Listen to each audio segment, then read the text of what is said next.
Okay, good afternoon.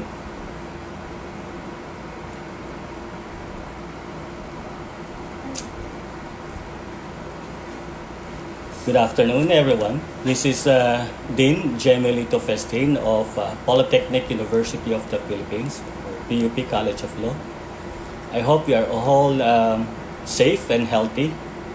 This COVID live lecture series is sponsored by the Philippine Association of Law Schools. It's an association of law deans in the Philippines. And I would like to thank our president, President Dean Mary Ananias, for spearheading this project, and all the deans who are also very, very supportive. I'd like also to thank our PUP President, Dr.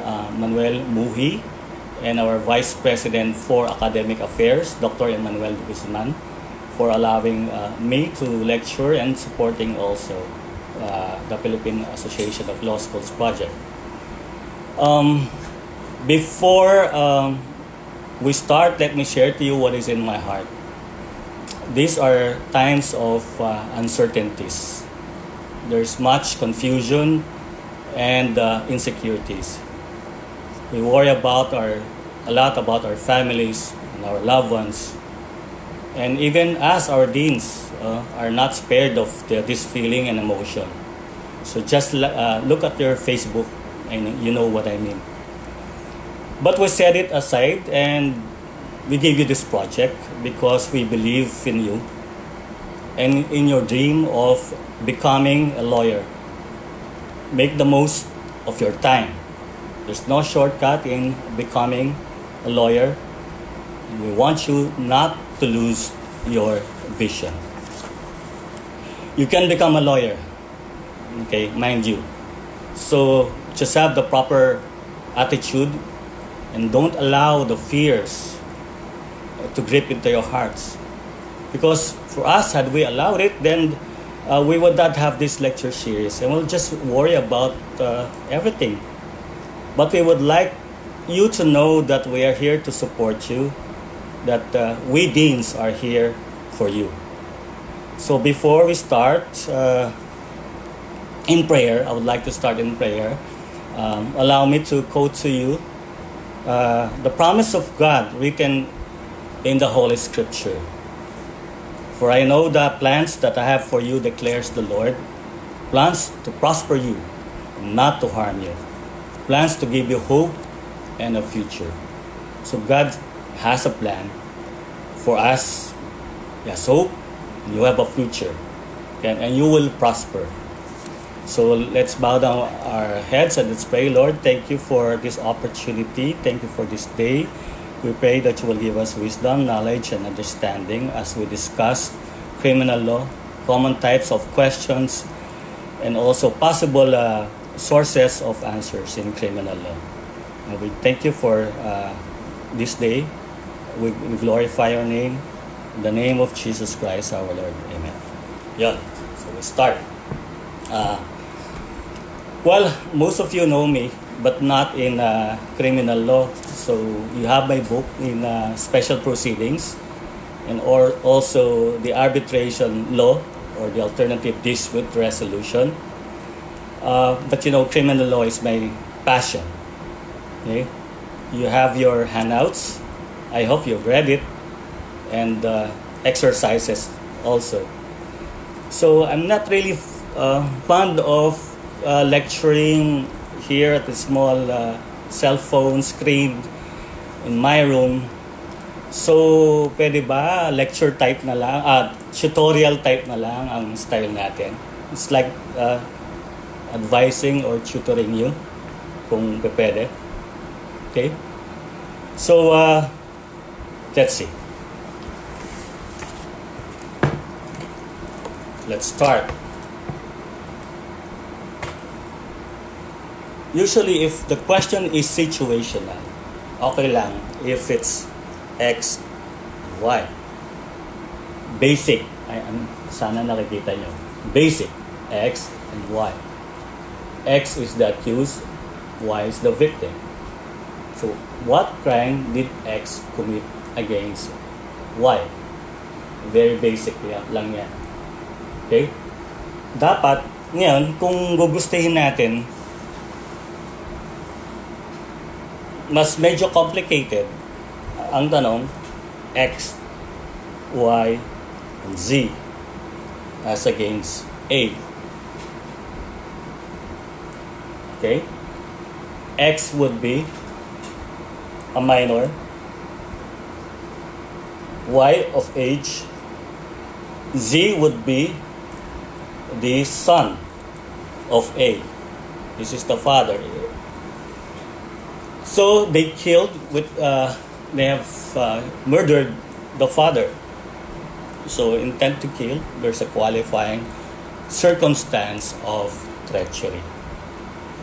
Notice that even if they all committed the crime, okay, yet you have to consider the personal circumstances of this person. Minor, assuming he's 14 years of age. Is he criminally liable? Not. Why? Because according to our Juvenile and Justice Welfare Act, if the age of the minor is 15 years old or younger, it's exempting. There's no criminal liability. Then Y is of age, since there is a qualifying circumstance of treachery, his crime would be murder. But what about C?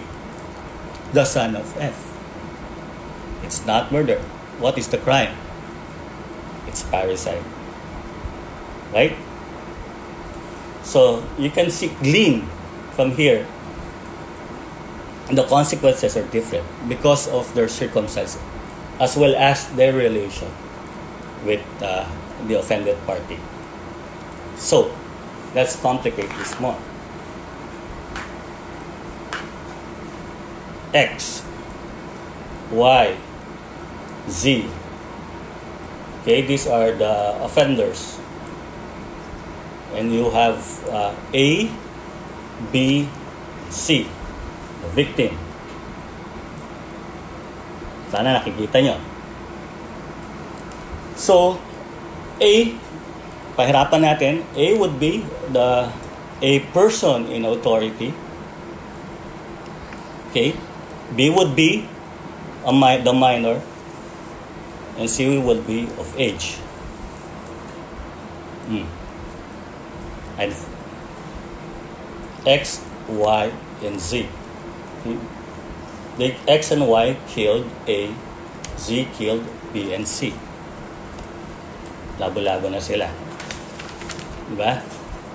So, A would be a person in authority, so it could result not only in a simple crime, but it can lead to a complex crime.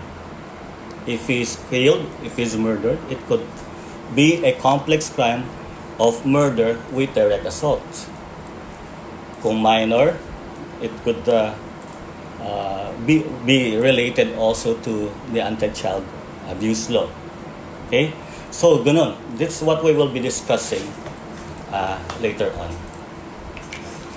So, common types of questions in criminal law. Number one is, what is the crime committed by A? Or what are the crimes committed? Or for what crime is X liable for? Pare-pareho yan. The second type of question would be, what is the participation of A, B, and C? So that will call for what? The participation, whether he's a principal, accomplices, or accessories. Okay? Number 3. What is the criminal liability of X? It does not call for what crime is committed. Nakalagay lang in general. Is X criminally liable?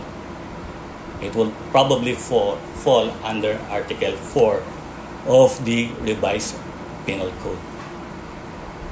Then lastly is the presence of considering the presence of the modifying circumstances or the attending mitigating and aggravating circumstances. What will be the penalty imposed?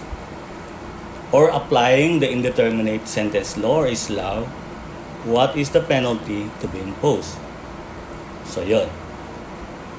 So if let's go to the first type of a question.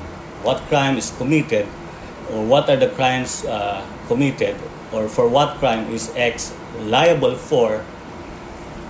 Then the possible sources of answers, then check on the following rules and principles. What about you check on the elements of a crime? Walang problema yan kung simple lang yan, kung special penal law or crimes punished under the revised penal code. Or if it's punished under the revised penal code, whether it's dolo or culpa. Also, next, tingnan nyo yung distinctions and similarities of crimes punishable under the revised penal code. Robbery, theft, estafa, murder, homicide, magkakamag-anak sila. Similar but not identical. Then check also if it is a complex crime.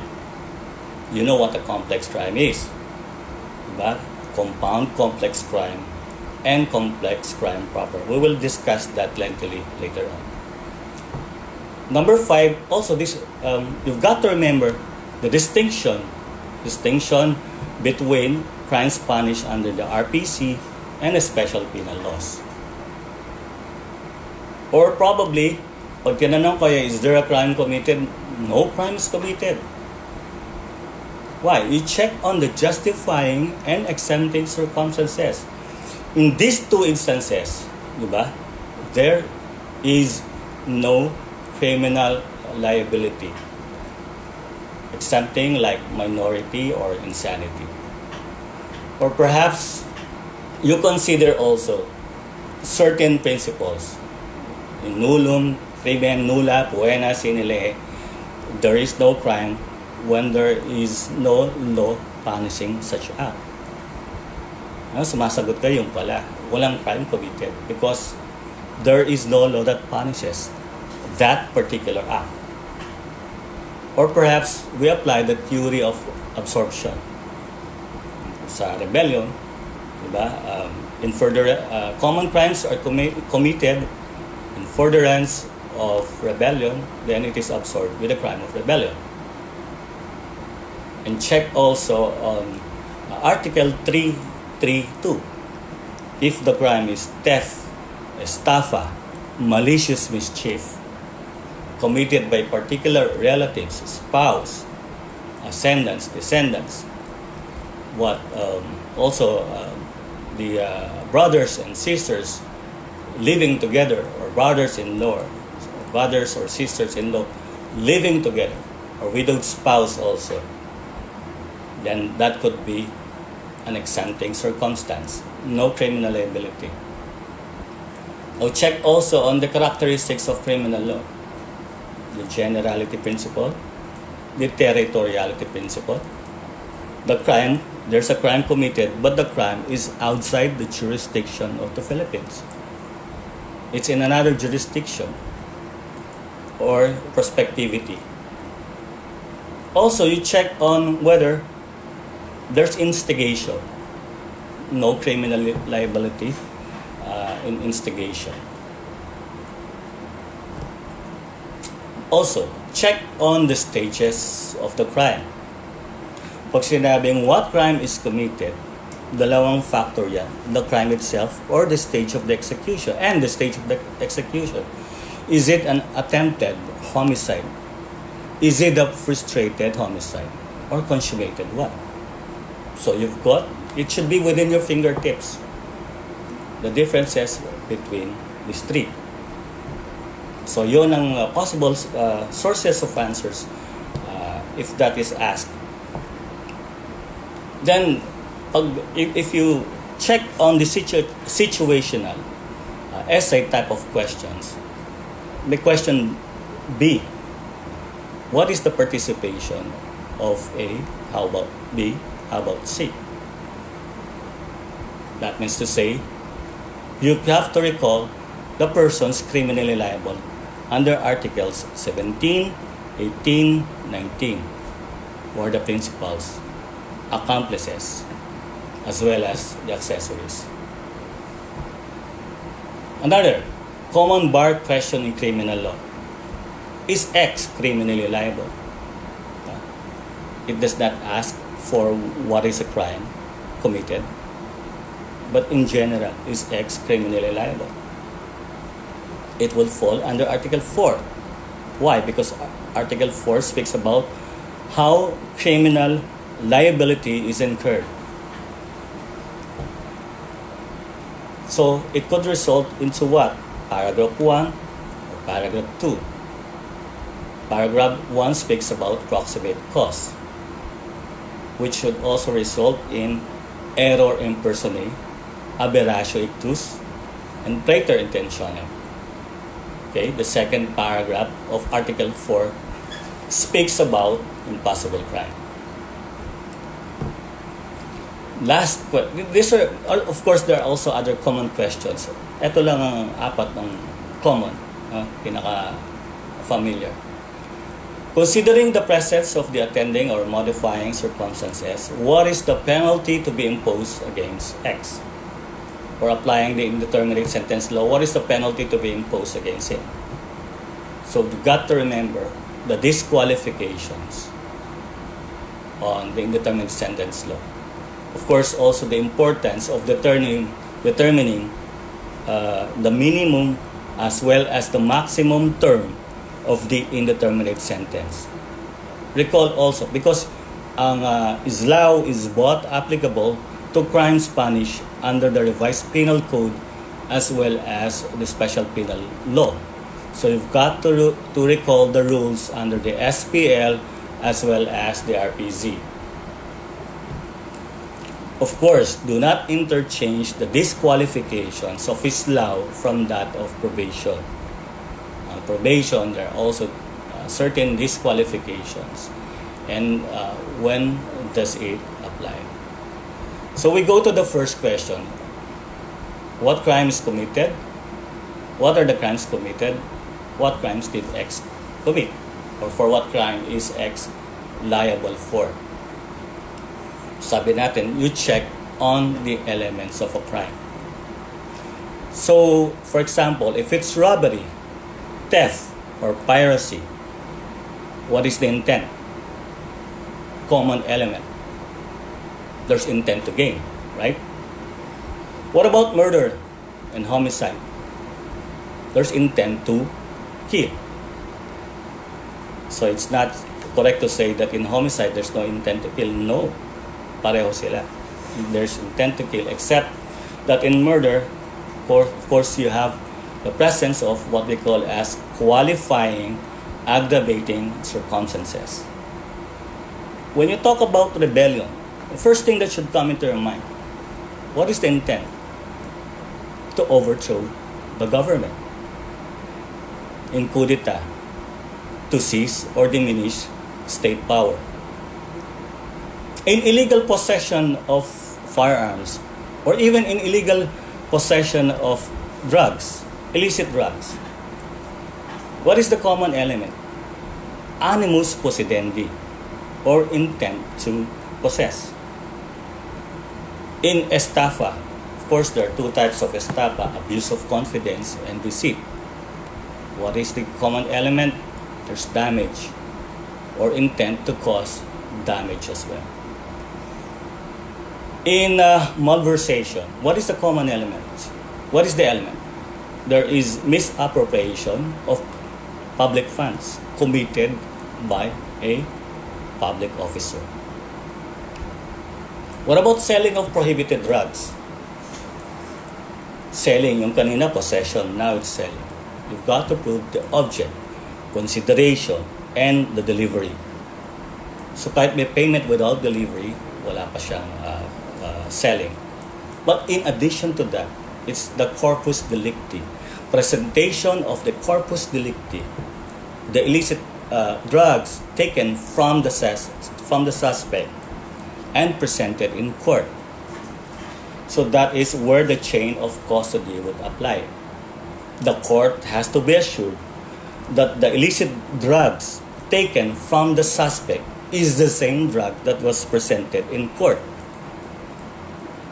So if there is doubt if it's contaminated, then the case will be dismissed, right? So kailangan i-prove ng prosecution the integrity and evidentiary value of the item seized, that they have been preserved. So there have been, di ba, may mga links, several links from the accused, from the arresting officer, to the investigating officer, as well as to the forensic office or forensic chemist and presentation in court. You've got to prove the integrity and evidentiary value had been preserved. Okay, let's talk about dolo or culpa. Alam niyo na yan. So there's freedom, dolo, there's freedom, intelligence. Also in culpa, freedom, intelligence. What separates dolo from culpa? The last element, which is deceit, right? Criminal intent, deceit, bad faith. So what is the proper defense in dolo? Okay? Good faith is a proper defense. So ang tanong ngayon, is good faith also a proper defense in culpa? Hindi, di ba? Because what is punished in culpa is the act of imprudence, negligence, lack of foresight, and lack of skill. You may be acting in good faith, but overspeeding ka, you're careless. So what is the proper defense in culpa? Exercise of, alam nyo to, due diligence. Now let me just discuss on dolo. If you're gonna argue, dapat merong mens rea as well as actus rea. Dapat present silang dalawa. They must concur. Mens rea, criminal mind. Actus rea is criminal act. If there's only a criminal mind but there's no criminal act, there's no criminal liability.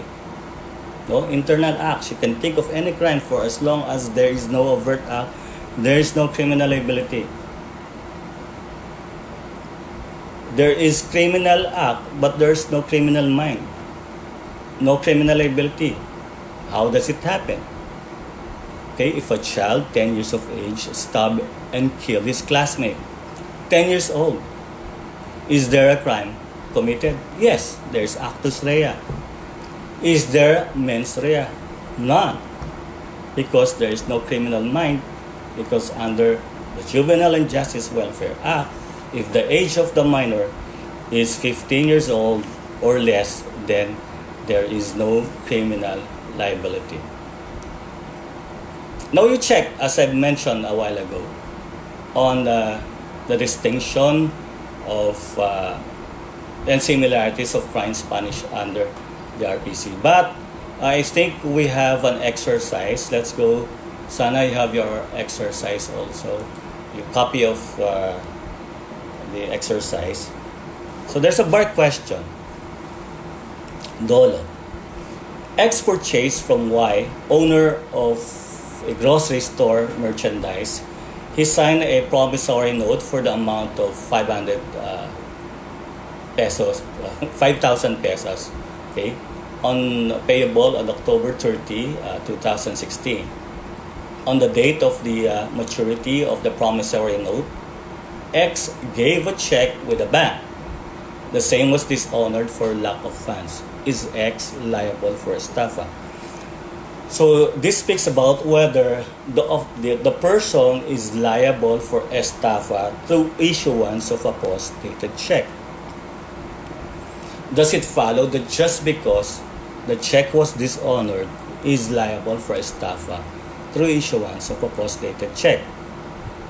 Now we mentioned that in estafa through issuance of a post-dated check is by deceit and damage.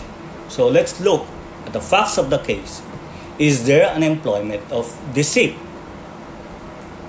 When you say deceit, no, simultaneous with the issuance of the check is the employment of deceit. There is misrepresentation. Sabi niya, okay, I give you the goods and I will guarantee to you that this check is funded. Were it not for that assurance and that guarantee that the check is funded, okay, the victim would not have parted with his goods. Is there an employment of deceit? In this case, there's not. So, ibig sabihin, he is not liable for the crime of estafa. Now, let's about culpa. In the court, so siguro sa funeral procession, I don't have to read all the facts. So, who is negligent, okay? When the people around shouted and gestured, he backed up and ran over the girl, killing the girl. So there's no intent to kill. If you were the parent of the girl victim, what crime would you charge? You would be liable for reckless imprudence resulting to homicide. Of course, sa reckless imprudence resulting to homicide is used in a generic sense. There is no intent to kill. For as long as that results by reason of the exercise of negligence, then it's reckless imprudence resulting to homicide. So let's go back to our discussion. What about distinctions of similar crimes but not identical? We discussed on robbery, theft, and estafa. Robbery and theft, common element is what? Intent to gain. As well as piracy, there's intent to gain. Now, two types of robbery: with violence against or intimidation against a person. The second one is through force upon things. So elements, you know this: unlawful taking of personal property belonging to another with intent to gain. And what separates robbery from theft is what? Employment of violence or intimidation or force upon things, which are not present in theft. But with respect to, of course, with robbery, there's what we call as special complex crime. So merong robbery with homicide, robbery with rape, robbery with arson, robbery with intentional mutilation. We will discuss that later on. But there's also robbery with force upon things. When entrance is effected, how? By opening not intended for entrance.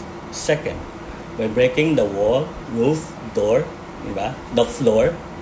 Why? To effect entrance. Also, by use of false keys or picklocks. Also, simulation of public authority or using fictitious names. These are all employed, okay, to effect entrance. So ang question ngayon, can robbery with force upon things be committed even if entrance was not effected through these circumstances that I mentioned?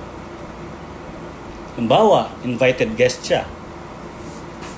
Can he commit a robbery with force upon things? Yes. By breaking any, nakakita siya ng chest, ng locked furniture, wardrobes, at sinira niya. Or by taking this furniture away to be broken outside. So that's how robbery with force upon things is also committed. Permit me to Okay, what about theft? Theft. Tanggalin mo yung force, violence, intimidation would be theft. Of course, there are also other ways of committing theft, like a finder's keeper. A finder's keeper is a crime. A person found a personal property and he failed to deliver it to the proper authority or to the owner thereof, liable siya for theft. or if he entered if he maliciously damaged the property of another, and he remove or make use of the fruits as well as objects damaged by him, or when he entered into a closed premises, or trespass is forbidden, or it's owned by another person, and he entered therein without the consent of the owner. So anong ginawa niya? He hunt, fish, gather fruits, cereals, and farm products. So that's also the other way of committing theft. Pero ang pinaka-common is like that of robbery, except that there's no force or violence or intimidation or force upon things. Okay? There's also what we call as qualified theft. What is qualified theft? So, ibig sabihin, pag qualified, higher penalty ang imimit out. Okay? Number one, if it is committed by a domestic servant, or when there is a grave abuse of confidence, not discretion, confidence. Of course, motor vehicle is taken. So, ang tanong ngayon, sir, may kidnapping. Wala na bang carnapping? Meron. So, what's the difference between qualified theft by taking a motor vehicle from that of a carnapping? Carnapping, motor vehicle is taken without the consent of the owner, or that it was taken against his will by employing violence or intimidation. Pagdating sa qualified theft, no, binigay sa kanya yung physical possession. It was handed to him. Okay? But he failed to return the same. Of course, it can even be a estafa if the person has juridical possession over the same. Sa qualified theft, meron siyang physical possession. Of course, mail matter, large cattle, coconut taken from what? Fish pan? No, coconut plantation. What about fish taken from fish pan or fishery? Or on occasion of fire, earthquake, typhoon, or vehicular accident, volcanic eruption, or other calamities. May lumabas sa bar, vehicular accident. So si A and B, they collided, vehicle A and B collided. Both drivers were unconscious. So here comes a bystander who got hold of the wallet of driver B, who was unconscious at that time. So what crime is committed? It's not simple theft. It's qualified theft. So we discussed about theft, qualified theft. What about estafa? As I mentioned a while ago, there's abuse of confidence and deceit. Common element between the two is that there is damage. So the most familiar abuse of confidence is through misappropriation. So the person, this is committed by commission, by trust or administration. He holds the property not in the concept of an owner, but by virtue of commission or trust or administration. Like, for example, if you get items from Avon, so what is the purpose? Is you sell it. Do you own the items? No. Ba? So once you were able to sell it, your obligation is to what? Okay? To remit the proceeds. And then you get your commission. If you fail to sell it, then you have to return it. Otherwise, you can be liable for abuse, estafa. Okay. So let's discuss now on other crimes. Ang magkakamukha.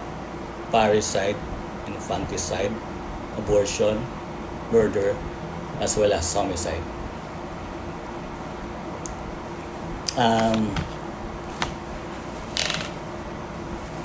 Let me check.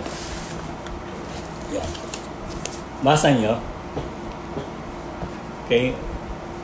Actually, pabaligtad to. Ginawa lang ng... I don't know how my daughter did this. So, it's robbery. O, tapos na tayo from robbery, theft, and estafa. So, we go into parricide. Okay. Infanticide and abortion. When it's parricide, okay, parricide, how is the crime of parricide committed? Direct line yan, di ba? So it's a direct line. Relatives by direct line. So the killing of a brother and sister cannot be parricide.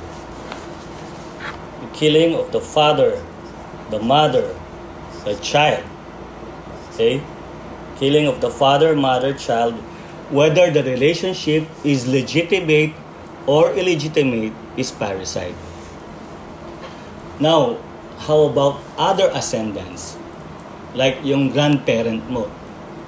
So the relationship must be legitimate. What about the killing of a grandchild? The relationship must be legitimate. So the only instance, the direct line, whether it's legitimate or not legitimate, is the killing of the father, mother, or child. Of course, there's one. It's also parricide. It's not your relative by blood, but your spouse. Okay, the killing of the spouse. Okay, who must be a legitimate spouse is also parricide. So a proof of legitimacy is required in parricide committed against a wife or other ascendants or other descendants. So if there's also like reckless imprudence committed with these relatives, it's also parricide, but the penalty is lower. Okay? Now, infanticide. Sana infanticide. Yun. Infanticide. The killing of a child who is less than 3 days old. 3 days old. Whether you have a relationship with a child or not, kahit anak mo, but if the age of the child is less than 3 days old, that's also infanticide. Wala naman insecticide. Of course, abortion, which is intentional, intent to abort. Now, ang tanong doon is, there's a bar question in this case. Si husband saka si wife, okay? H and W. And W was pregnant at that time, 6 months. So they have an altercation, okay, to the point na naging violent. So H pushed his wife, was pregnant at that time, 6 months. So she fell down, and her head hit the pavement. She died instantly. Now what about the child in the womb, the fetus? The child in the womb lived for 6 months. 6 months reckoned from the time that the child was separated from the mother's womb. Ang tanong, what is the crime committed by H? No doubt, namatay si wife, so there's parricide. What about the child inside? Is it abortion or infanticide?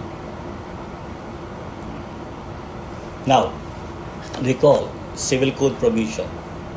If the age of the child is less than 7 months old, okay, para magkaroon civil personality, okay, the child must live for at least 24 hours reckoned from separation from the mother's womb.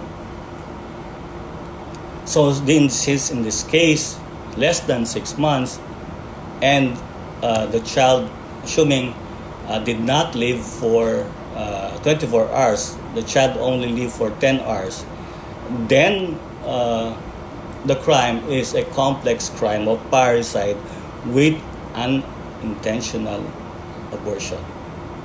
This is a complex crime, a single act that constitutes two or more grave or less grave felonies. Now, if the age of the child is, halimbawa, 8 months na siya, and the child only live for 10 hours. Kanina pala hours. Kung 10 hours lang siya nag-live, but 8 months na yung bata, it's already parricide, a complex crime of parricide with infanticide. Okay, so now let's go to the difference between murder and homicide. As I mentioned a while ago, there's intent to kill on both instances, right? But the difference is the presence of what we call as the qualifying aggravating circumstances. Di ba alam natin sa aggravating, there's generic, specific, inherent, qualifying, it changes the nature of the crime. So treachery is a qualifying aggravating. Evident premeditation is a qualifying aggravating circumstance. Of course, cruelty or consideration of a price or reward or promise or on occasion of fire, poison, or explosion. So, lahat ito included under Article 14, giving instances of aggravating. But there's one qualifying aggravating which is not included under Article 14. What is that? Scoffing or outraging at the corpse. It is a qualifying aggravating in the crime of murder. Pag-treachery. Okay? Two things dapat you have to remember. Number one is that there is no opportunity to defend himself, or the attack is sudden and unexpected. Okay? The victim had no inkling that his life is in danger. So the first one is no opportunity to defend himself, but there's also the second one. It must be consciously and deliberately adopted to ensure its execution, to eliminate self-defense on the part of the victim. Those two must concur. So if the person had the opportunity to defend himself, opportunity lang ito. So halimbawa, he was already forewarned that X was gonna kill him. So his friend advised him to run away. But he was overpowered by B, and B killed A. There's no opportunity to defend himself. There is an opportunity for him to defend himself. So wala siyang murder. The crime is homicide. Okay? Now, evident premeditation. 3 instances. Okay? So there is the time that he actually determined to commit the crime. Second is acts manifestly showing that he clung to his determination to commit the crime. And the third is sufficient lapse of time from the time that he determined to the time that he actually committed the crime. Actually, there's a time for him to reflect upon and meditate upon the consequences of his act. So, hindi sila pwedeng magsama ng passion and obfuscation. Now, what about this scoffing and outraging at the corpse? So, halimbawa, in my first instance, okay, there is an opportunity for him to defend himself. Okay? Kaya lang napatay siya. So, it's homicide, di ba? Kaya lang what the offender did is what? To behead the victim and threw his head to the river. What crime is that? That is murder. And it's not because of treachery. It's because of scoffing or outraging at the corpse. What about the differences between treason, rebellion, piracy, coup d'etat, misprision of treason, sedition, mutiny, terrorism. Treason and rebellion. Okay, treason. This is a breach of allegiance. This is a crime of breach of allegiance. So the offender here is one who owes allegiance to the republic. Right? So like a Filipino citizen or a resident alien. A resident alien has temporary allegiance to the republic. And how is this committed? Two things. By levying war and adherence to the enemy, giving them aid and comfort. When you say levying war, what do you mean? Okay? So there's an actual assemblage of people gathered for the purpose of executing a treasonable design. Adherence to the enemy. What is the meaning of that? The offender perform an act which strengthens or tend to strengthen the enemy, or perform an act which weakens or tend to weaken the state or the republic. First, there is also a two-witness rule. To convict a person of treachery, dapat there should be two witnesses to testify on the same overt act. There's also misprision of treason. So if there's treason, there's misprision of treason. If a person has knowledge of conspiracy to commit treason and they fail to disclose that to the proper authority, then liable for misprision of treason. And the person who may commit this crime is a Filipino citizen. If a person has knowledge of the crime of rebellion and he fails to disclose that, is he criminally liable? No, because there's no misprision of rebellion, but only there is a crime of misprision of treason. What about rebellion? As we mentioned a while ago, the purpose is to overthrow the government. Two things, di ba? Public uprising and taking arms against the government. So how will you differentiate that from sedition? There's also public uprising in sedition. What's it? A public and tumultuous uprising. There is no taking arms against the government. This is only peculiar to the crime of rebellion. Rebellion is always political. Sedition is social and also political. What about piracy and mutiny? So piracy, there's seizing of the vessel and also the cargo, equipment, and belonging of persons.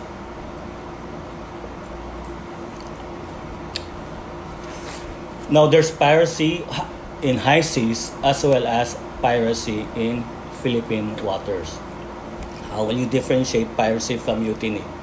In piracy, there is intent to gain. In mutiny, there's no intent to gain. What is the purpose? Okay, to disobey the orders of the superiors. Piracy in high seas from mutiny. Mutiny is committed by members of the complement. Okay, piracy committed generally by stranger. But in piracy in Philippine waters, it can be committed by a passenger. Now, there's also qualified piracy. What is qualified piracy? So if the seizing of the vessel is through boarding or firing the same, it's qualified. Or they have abandoned the victim without means of saving themselves. Or third, if it is accompanied by murder, homicide, rape, or physical injuries. In coup d'etat, first thing that should come into your mind, there's a swift attack, coupled with what? Violence, intimidation, threat, or strategy. So, unlike in rebellion, where the purpose is to overthrow the government, the purpose in coup d'etat is to diminish or seize state power. What about terrorism? Okay, under Anti-Security Act. So the first is elements is that there is a commission of a predicate crime which is punishable under the RPC as well as the SPL. But more than that is that it's so and it create what? A widespread and extraordinary fear and panic among the populace. The third element is to coerce the government to give in to their unlawful demand. So dapat merong demand. So no demand, no terrorism. No demand, no delay sa civil.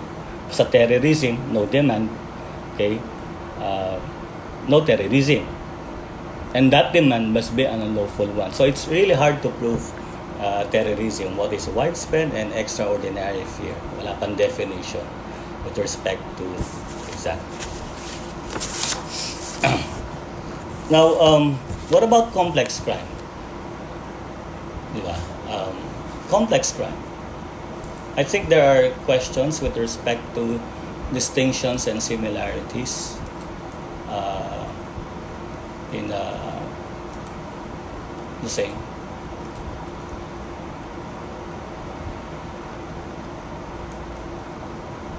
RPC, robbery and theft. Sa exercise natin. A broke open a window and without entering the house, took a wooden chest lying just underneath the window. He brought out the chest to the yard where he broke it open and took away contents thereof, all valued at 5,000 pesos. What crime did he commit? So there was a breaking of the door, of the window, but without entering the house. So what is your answer? The crime committed, is it robbery or theft? The crime committed is purely theft. Right? So even if there is a breaking of a window, but he did not enter into the premises, so robbery with force upon things cannot be committed. Arson and murder. B set the house of A on fire by way of revenge against the latter. B did not know that A was inside. A died because of the fire. What crime or crimes did B commit? Second question. Suppose naman that B knew that A was inside. What crime or crimes did B commit? Third question is, suppose before setting it on fire, ang ginawa ni B muna is to enter the house and killed A.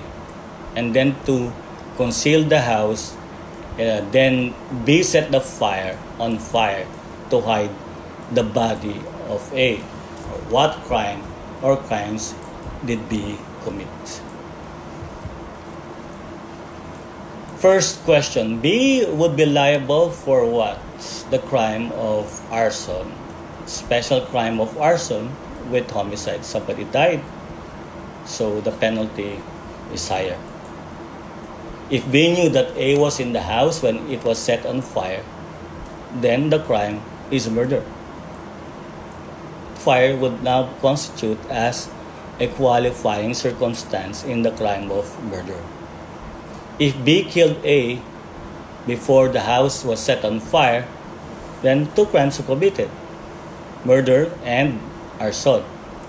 The arson was committed to conceal the crime of murder. Okay. So let's go to complex crime. Pag sinabing complex crime, there are two types of complex crime. Compound and complex crime. Single act constitutes two or more grave or less grave felonies. So ang tanong, just because two crimes are committed by virtue of a single act, is there a complex crime? No. Why? Because those two crimes must be two or more grave or less grave felonies. So when you say grave, punishment is what? Capital and afflictive. Less grave, correctional. Prison correctional. Okay, arresto mayor, suspension, and discharge. We also have complex crime proper. Sabi dito, only a necessary means to commit another. Hindi siya indispensable means. If it is an indispensable means, then there is no complex crime. If it is an element of the crime, there is no complex crime. So ang tanong, is there a complex crime of estafa through falsification of a private document? Common element, in estafa, there is damage. In falsification of a private document, there is also damage. Elements ng crime ito. So is there a complex crime? None. Because it is now the indispensable means. Ang complex crime dapat lang necessary means. Okay? How do you differentiate a complex crime from a special complex crime? In special complex crime, two crimes are committed but punished under a single provision of the revised penal code. Ang complex crime, the penalty is what? For the most serious crime, the same to be imposed in its maximum period. Now, ang complex crime is not applicable to special penal laws. Not also applicable to light felonies. Not also applicable to conceal the crime. Remember that. Now let's go to other distinction and similarities between an SPL as well as the RPC. RPC, how do you distinguish first special penal laws from that of the RPC? In RPC, mala in se, evil in its nature, right? So therefore, good faith is a proper defense. In SPL, it's plain mala prohibita. And good faith is not a matter of defense. So if you're going to ask, if the question calls for distinction between a particular crime, which is an SPL, and another one, which is an RPC, then you go with the general distinction. Mala in se, mala prohibita. Well, is this an absolute rule? Mala in se RPC? No. May case na, although it's RPC, yet it is mala prohibita. So therefore, good faith is not a proper defense. What is the exception? Technical malversation or illegal use of public funds. What about in SPL? Sabi natin mala prohibita. Is that an absolute rule? No. There are cases, well, although it's punishable under the SPL, it is deemed as mala in se. Like what? Plunder. So, Supreme Court said that it is evil in its nature. So it's mala in se, although plunder is a special penal law. And so therefore, good faith is not a proper defense. Another distinction, stages of executions, principals, accomplices, accessories. Okay? These are applicable to crimes punished under the RPC in order to determine the proper imposable penalty. Sa special penal laws, no. Generally, the offender is regarded as a principal. Unless ang SPL, okay, uses these persons criminally liable or stages of execution. So in stages of execution, consummated, frustrated, attempted, not applicable to SPL. Persons criminally liable, principals, accomplices, accessories, not applicable to SPL. Unless the SPL borrows the same. Generally, It's in SPL, the crime is consummated and the offender is regarded as a principal. Okay. Modifying circumstances. The presence of aggravating as well as mitigating circumstances to offset one from the other. Okay? These are important in crimes punished under the revised penal code to arrive at the proper imposable penalty. Now sa SPL, okay, we do not regard the presence of aggravating, mitigating circumstances generally. So kahit may voluntary surrender yan, diba? May plea of guilt, but if it's an SPL, then it will not be appreciated because it's an SPL. What else? Yung nomenclature of penalties of under the revised penal code. Reclusion perpetua, reclusion temporal. Peculiar lang sa RPC. Sa SPL, okay, the special penal laws provide for a particular penalty. So in RPC, there is reclusion perpetua. In SPL, there is life imprisonment. But what happens then kung ang SPL uses the nomenclature of penalties ng RPC? So, di ba, maraming cases na ang SPL uses the nomenclature of penalties ng RPC. What is the effect? With regard to the application of the indeterminate sentence law. Di ba sa Islao, we follow the rules under the special penal laws. There's also a peculiar rule under this RPC. But if the SPL uses the nomenclature of penalties under the revised penal code, then the rules under the indeterminate sentence law, what? We will apply it under the RPC and not the SPL. So therefore, anong gagawin natin? Okay? There is the rule of offsetting. So we will appreciate the presence of the modifying circumstances of aggravating as well as mitigating circumstances, although it is an SPL. Why? Because it uses the nomenclature of penalties under the revised penal code. What about the difference between BP22 and estafa?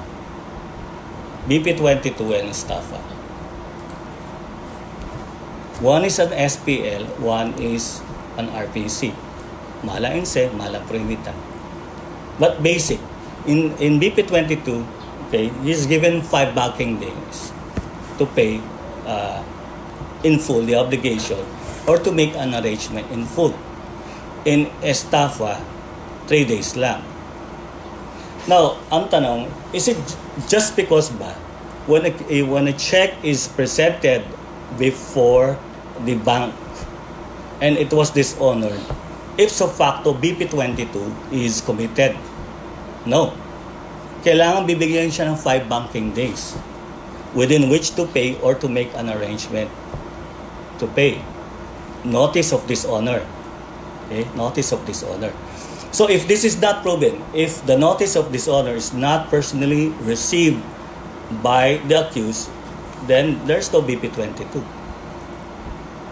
He must be given a chance to pay the same. In BP22, there's pre-existing obligation. In estafa, there's simultaneous obligation. Simultaneous with the parting of the goods is the employment of deceit. Okay, what else? What is punished in BP22? What is punished in BP22 is the issuance of a worthless check. What is punished in estafa? Okay, deceit and damage. So implication, a person can be brought liable for BP22 and estafa. Estafa is harder to prove. Bakit? Because you've got to prove deceit and damage. What about corporation? Corporate officers who sign is liable, but he is entitled to receive the notice of dishonor personally and not be given to a corporate secretary. Now, according to the Supreme Court admin circular, it did not decriminalize BP22. The court has the discretion to impose a fine as a penalty instead of kaagad imprisonment. Remember that. Okay? Now, crimes similar, direct bribery and anti-graft. Can a person be both liable for direct bribery as well as the anti-graft corrupt practices under special penal laws? Yes, kasi they have different elements. Right? Sa anti-graft, B-E-G-H. Diba? 3B, 3E, 3G, 3H. 3B, the person intervene in the contract. A public officer entered into a contract in which he has the right to intervene. BE is evident bad faith, manifest partiality, and there is also grave inexcusable negligence. BG is he entered into a contract which is grossly disadvantageous to the government. Grossly and manifestly disadvantageous to the government. And the last one is holding an interest which is what prohibited under the law. These are not the same elements as that of direct bribery. Indirect bribery is only agreeing to perform an act constituting a crime. Sa direct bribery, agreeing to perform an act, wala pang acceptance. Basta ang agreement nyo is what? That which would constitute a crime. Second, acceptance of the gift. Basta to perform an act not constituting a crime. So kanina agreeing, constituting a crime. By mere agreement, consummated ang crime. Sa second instance, there must be an acceptance. Okay? So acceptance to what? To perform an act not constituting a crime.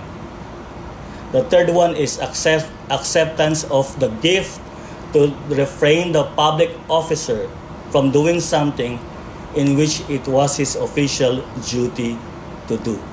So again, let me emphasize that a person can be both liable for direct bribery and anti-graft because the elements are not the same.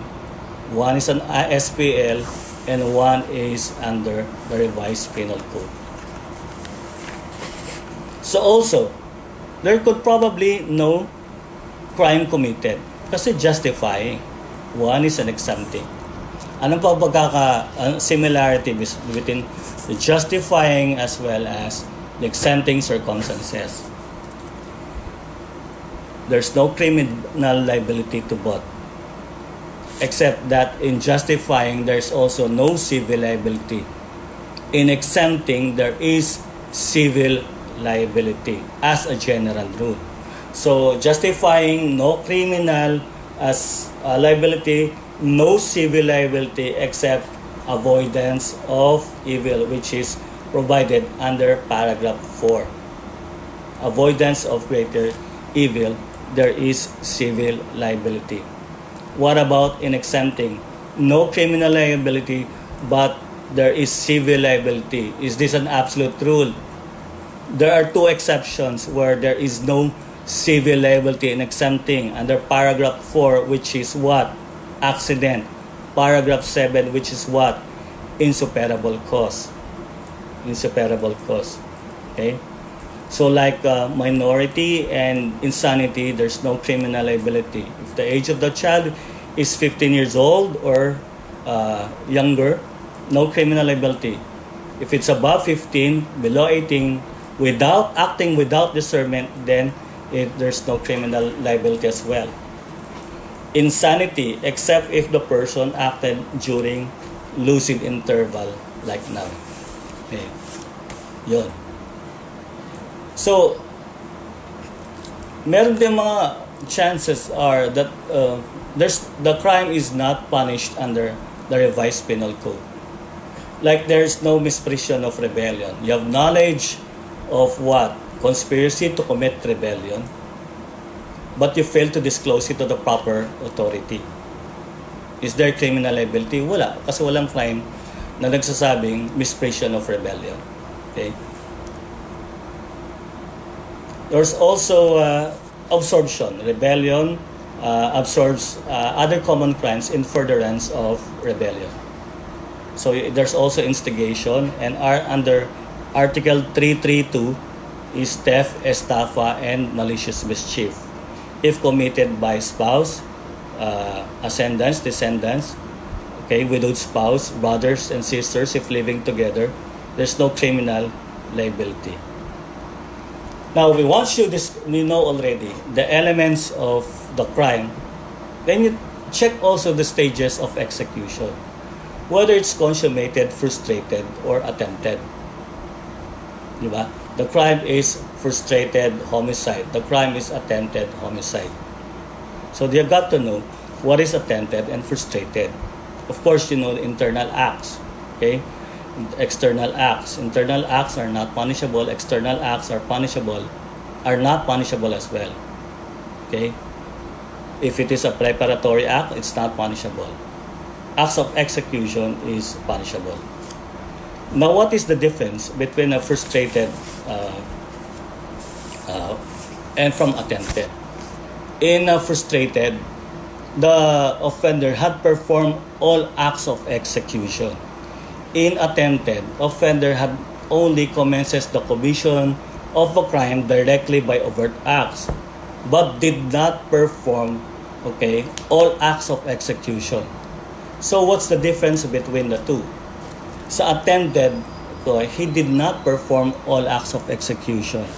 In frustrated, he already performed all acts of execution, which would produce the felony. But in both instances, the crime is not consummated. Why? In attempted, by reasons what? Other than his own spontaneous desistance. In frustrated, what is the reason? Okay? Independent of the will of the perpetrator.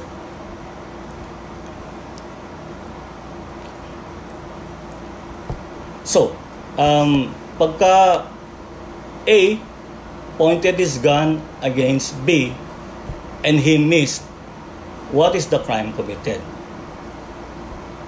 It's still attempted.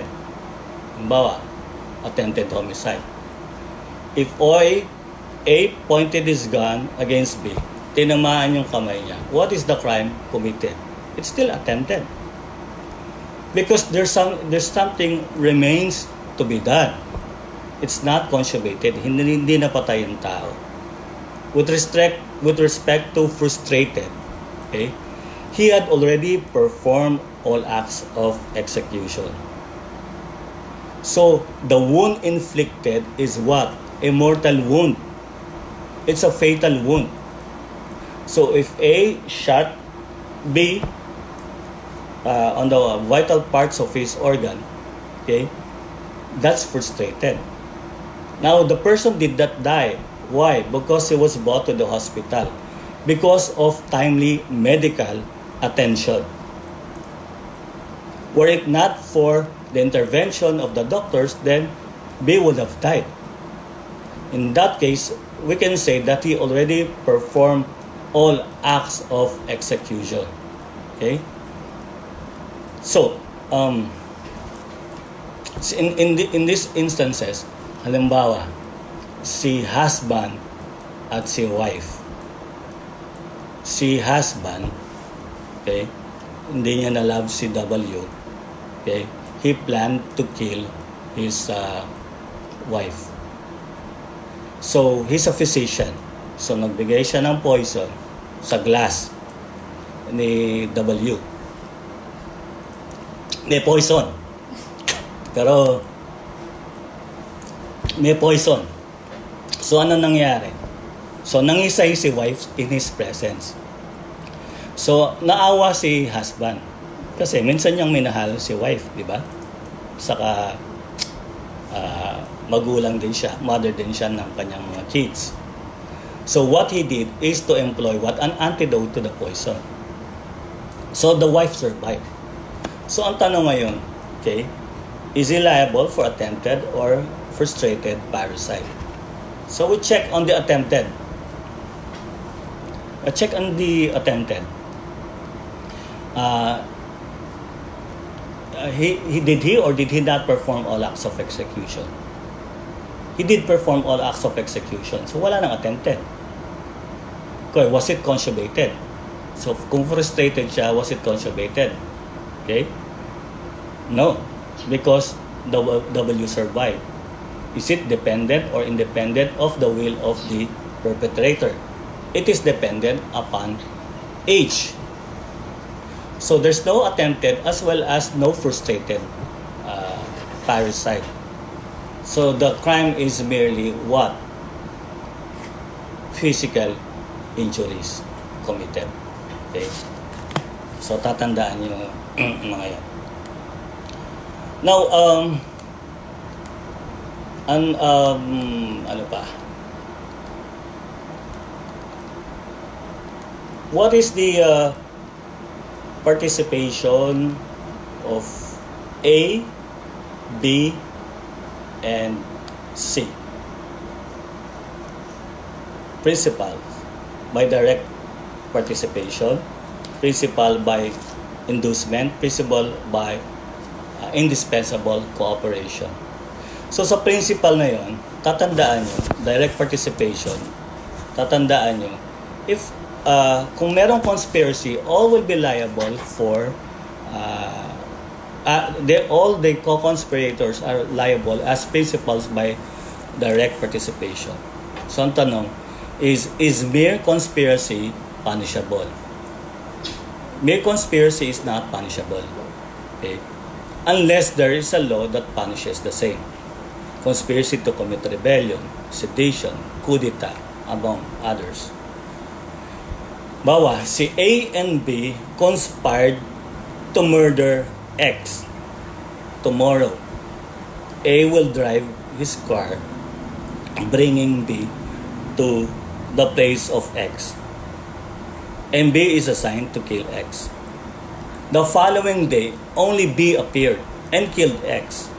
Now, during investigation, it was found out that A also conspired to kill X. So he was also charged with the crime of murder as well as conspiracy to commit murder. Is he liable? No. Wala namang conspiracy to commit murder. Eh sir, paano yun? The act of one is the act of all. Okay? This is not applicable. Pag sinabi mong the act of one is the act of all, dapat may overt act si A. In this case, wala siyang overt act. Si B lang ang pumunta at the scene of the crime. Okay? According to conspiracy, dapat dadalhin niya si B at the scene of the crime, but he did not. Okay? So, A is not criminally liable.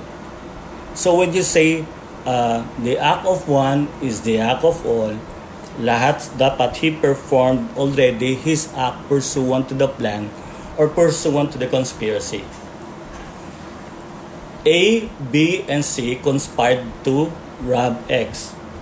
A, according to their agreement, will bring them to the scene of the crime.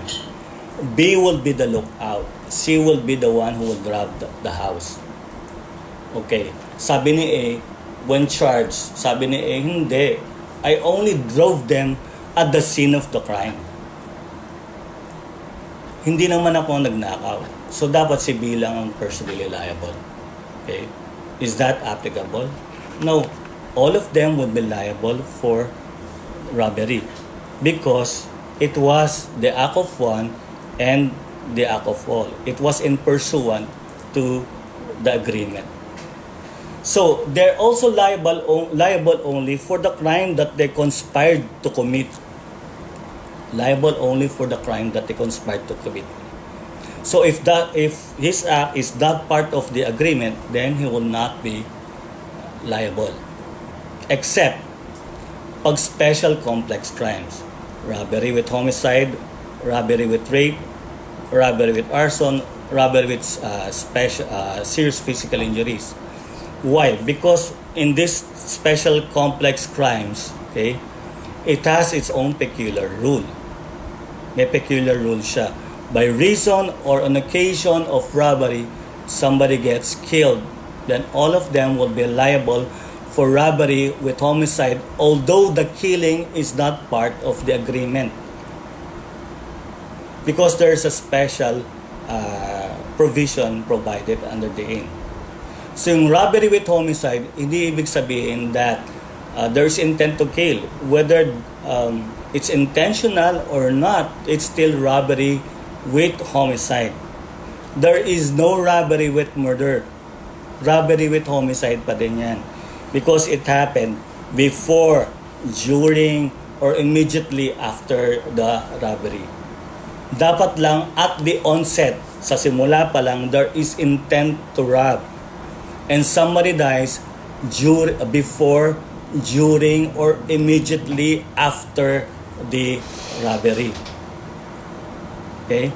Now, kung ang intent nila at the onset is to kill, okay, A, B, and C, okay, intended to murder the victim.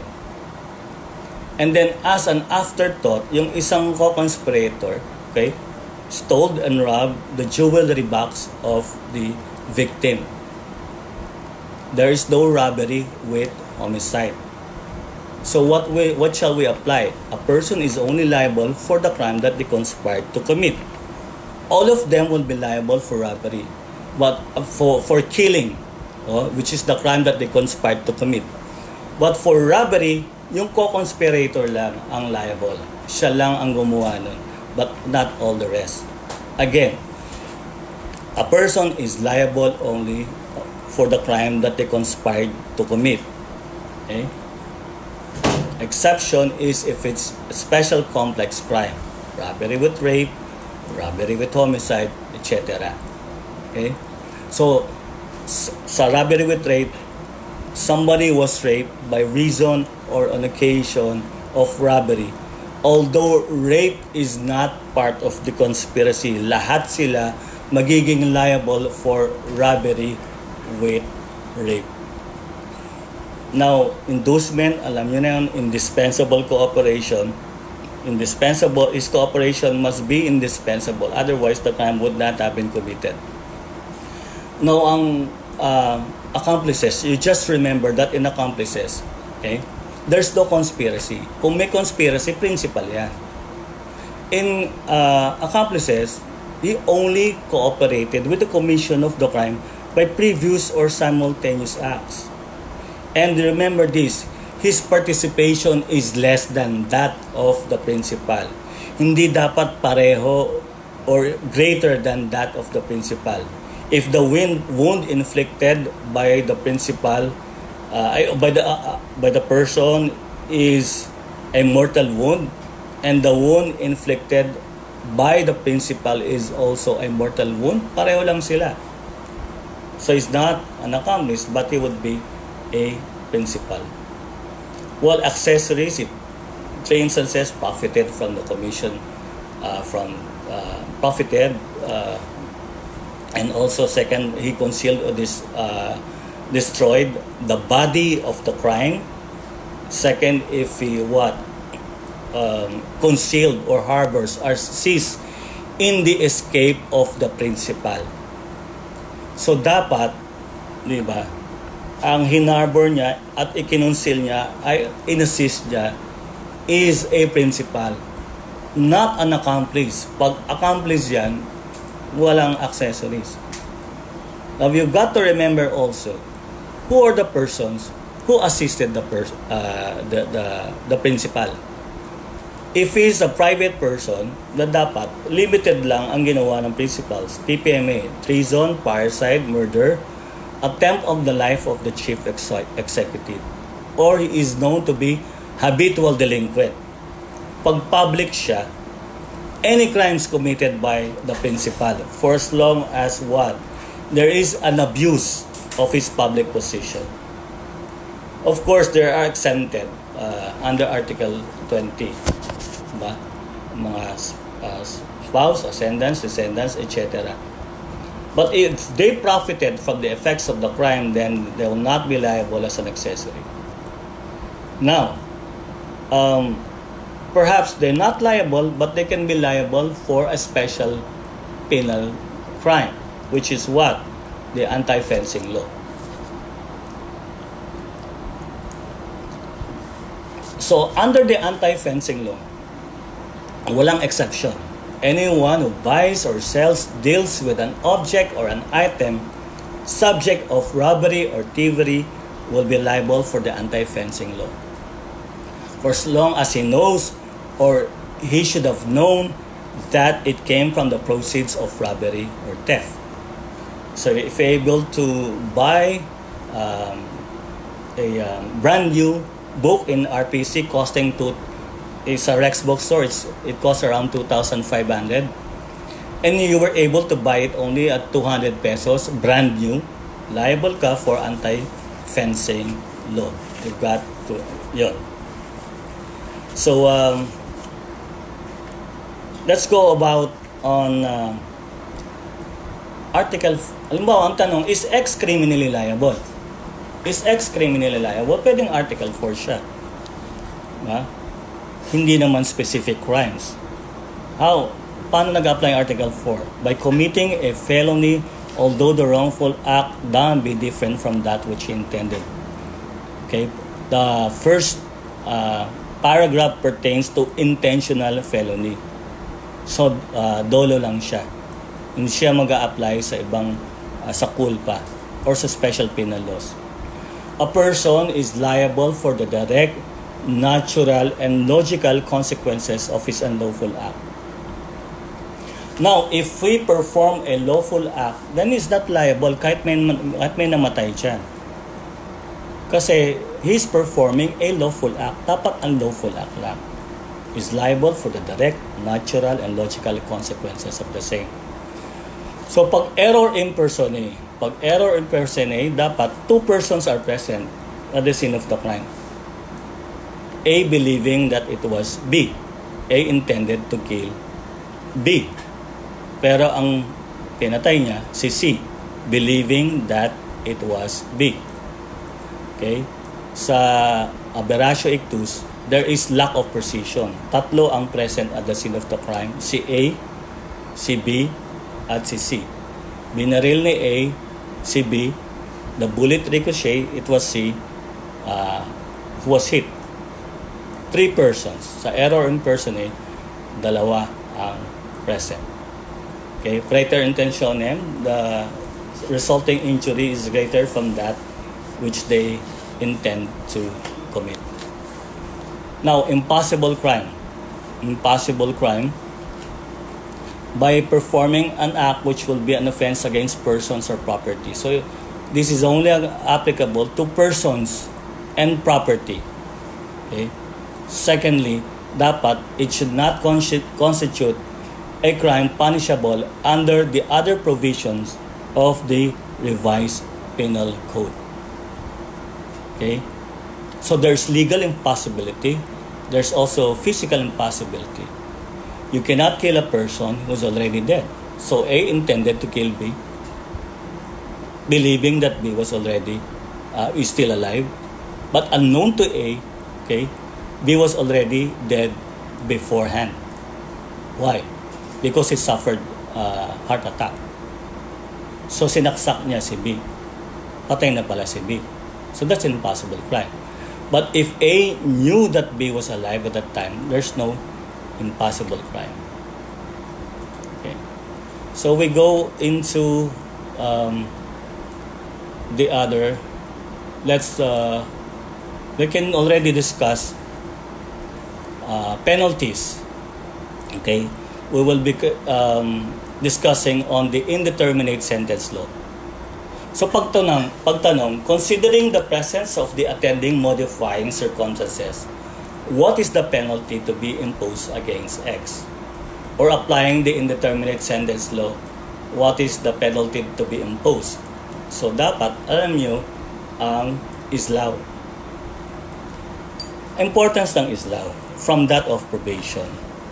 Okay. You've got to set the minimum term and the maximum term of the indeterminate sentence.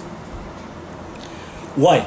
Because once the convict, we're talking about the convict here, had already served the minimum term of the indeterminate sentence, then he will now be eligible to be released on parole. Then why do you have to determine the maximum term of the indeterminate sentence? You've got to determine the same so that if in case the convict violates any of the conditions of his parole, then he will have to serve the maximum term of his indeterminate sentence. So probation law, he doesn't have to go to jail.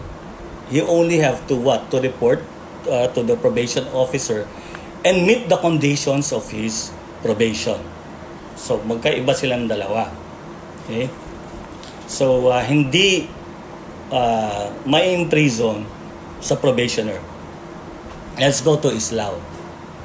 Okay, disqualifications. You don't even have to compute pagka disqualified siya. Just memorize the disqualifications. Number one,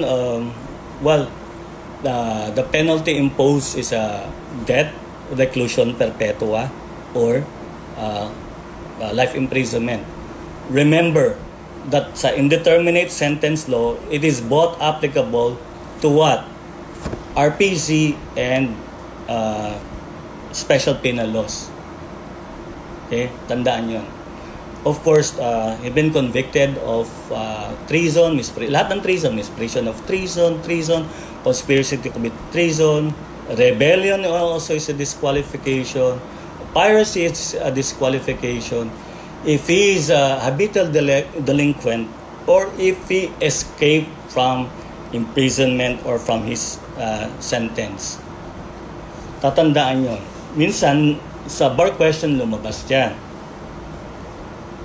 Nililito ka if a person is a habitual delinquent. Tapos may maliit na sentence na nakalagay doon. Ano nakalagay sa sentence? He escaped from imprisonment. Dinidetermine po siya if he's a habitual delinquent or not. If period of 10 years, diba, he committed from his last release or conviction, he committed robbery, theft, estafa, less serious physical injuries, and falsification a third time or oftener. At second time lang siya. So you concluded, no, hindi siya disqualified, magko-compute ka. But then nakalagay doon, he escaped from imprisonment. Disqualified siya. And also, those whose maximum term does not exceed 1 year. So, hindi ka mag-i-islaw, hindi ka mag-apply ng 2 months minimum term to 5 months maximum term. No. Kasi you will not apply the indeterminate sentence law, you will not impose the minimum term as well as the maximum term of his indeterminate sentence if the penalty is less than 1 year. So dapat straight penalty ka lang. 6 months imprisonment tapos. Or 5 months imprisonment and 1 day. Walang minimum and maximum term. Now, if the penalty exceeds 1 year, then the court is mandated to impose the minimum term as well as the maximum term of his indeterminate sentence. So, ang court hindi pa pwedeng mag-impose siya ng penalty of halimbawa, Comprehensive Drugs Act. Penalty imposed there is only 3 years and 1 day. Period. Mali. Dapat the court has to set the minimum and the maximum term. Now remember, maximum term and minimum term. Hindi minimum sentence, hindi maximum sentence. Mamamali kayo sa bar exam. So, how do you get the minimum term and the maximum term when the penalty is punishable under the revised penal code? Under this special penal laws lang, mas madali mo ng SPL. Now, remember, sa SPL, we do not regard the presence of any mitigating as well as aggravating circumstances. So kahit merong passion and obfuscation dyan, voluntary surrender, we will not consider the same. Okay? So, simple lang yan. How do you get the minimum term and the maximum term to crimes punished under the SPL? Okay? So sa SPL, sa bar questions, magpo-provide ng penalty imposed by the law. And then, penalty imposed by the court. So, ang tanong, is the penalty thus imposed by the court, okay, proper or not? Proper or not? So, halimbawa, sa illegal possession of firearms, the penalty is 5 years minimum to 10 years maximum. Okay? Assuming 5 years to 10 years. How do you get the minimum term and how do you get the maximum term? Ang sabi ng batas, the minimum term should not be lower than the minimum imposed by law.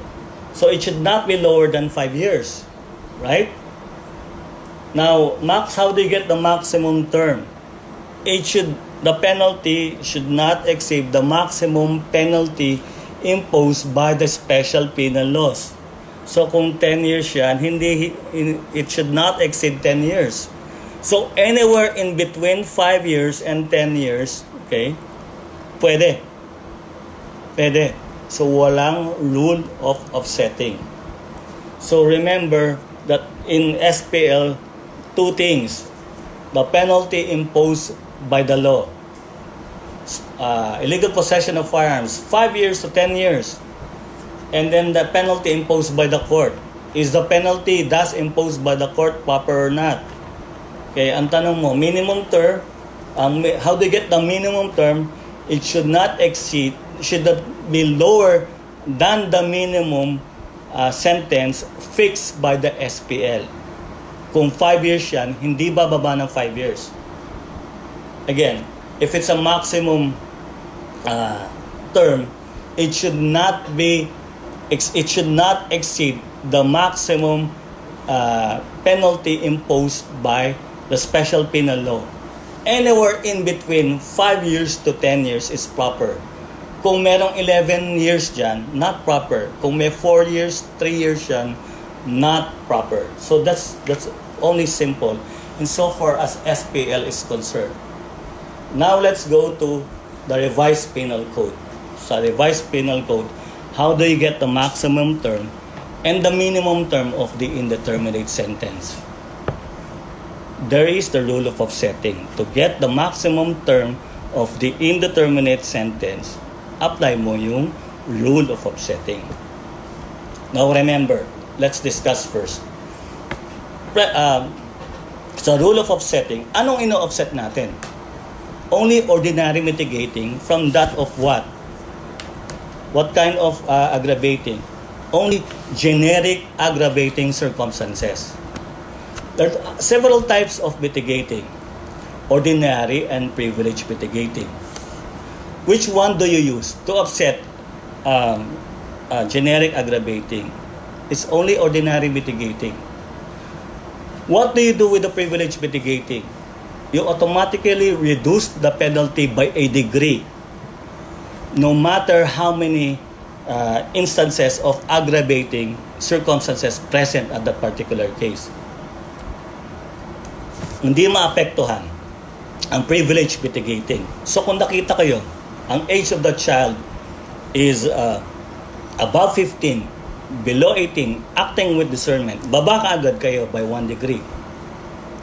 O kaya incomplete self-defense, merong unlawful aggression, may reasonable necessity.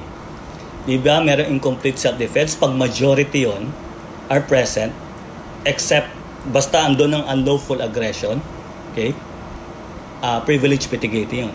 So kung merong unlawful aggression at reasonable necessity or unlawful aggression plus lack of sufficient provocation, you lower it by 1 degree regardless of the presence of any aggravating.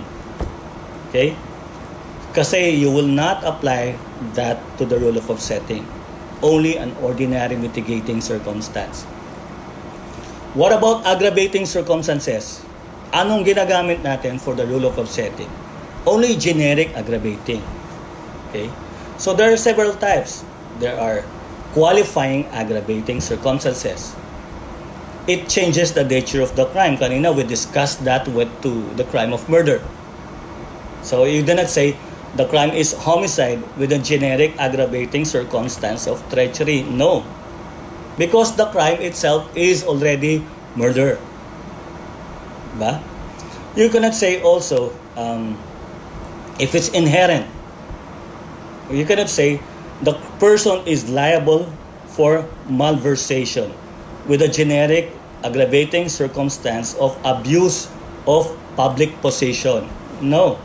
Because inherent in malversation is the abuse of public possession. Now, evident premeditation. Evident premeditation is what?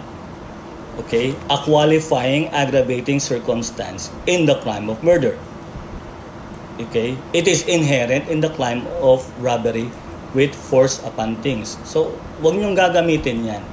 So, meaning to say, just because may nakita kayo, okay, na aggravating circumstance, you will use that to offset. No. Because if it's a qualifying, if it is an inherent one, then you do not use that for the rule of offsetting. You will not use that. So dapat yan is only a generic aggravating. Okay? Now, sabi natin rules of offsetting. Kasi to get the maximum term of the indeterminate sentence, the penalty imposed by the RPC after appreciating the presence of the mitigating and aggravating circumstances or after applying the rule of offsetting. Okay. Now, di ba ang penalty merong divisible at indivisible penalty? Walang, alam naman natin, disqualification sa islaw is indivisible penalty. So pagka reclusion perpetua, huwag ka na mag-islaw. You don't have to compute. Okay? If the rule in sa indivisible penalty, pag sinabing indivisible penalties, it does not have the minimum, medium, or maximum periods. Wala silang noon. Diba? So, capital punishment, death, wala. Reclusion perpetua, although it carries 20 years, 1 day to 40 years, Supreme Court said that it remains to be an indivisible penalty. So wala kayong maririnig na reclusion perpetua in its minimum or medium or maximum periods. So, okay, assuming that there is two mitigating circumstances, two ordinary mitigating circumstances present, and the penalty is reclusion perpetua for a specific crime. Okay? Do you apply islaw? No. Okay? Do you apply the rule of offsetting? Hindi rin. Because it's what? An indivisible penalty. The only exception is that if there is a privilege mitigating. So, halimbawa, meron siyang reclusion perpetua. May isang privilege mitigating. So, naturally, diba, you will have to go lower by 1 degree. So what's 1 degree lower than reclusion temporal? It's what? Reclusion? What's 1 degree lower than reclusion perpetua? It's reclusion temporal, di ba? So, reclusion temporal, is it a divisible or indivisible penalty? It is a divisible penalty. Di ba? It has minimum, medium, and maximum period. So, you apply now the rule of offsetting. The divisible penalty rule. Okay? Now, let's go to specifically, let's have a review. To get the maximum term of the indeterminate sentence, divisible penalty. Aggravating, mitigating. 0 aggravating, 0 mitigating. Okay? what is the period. Period kasi divisible. So, it's medium. Right? Medium. So, if there is 1 aggravating and 0 mitigating, that will be the maximum period. Right?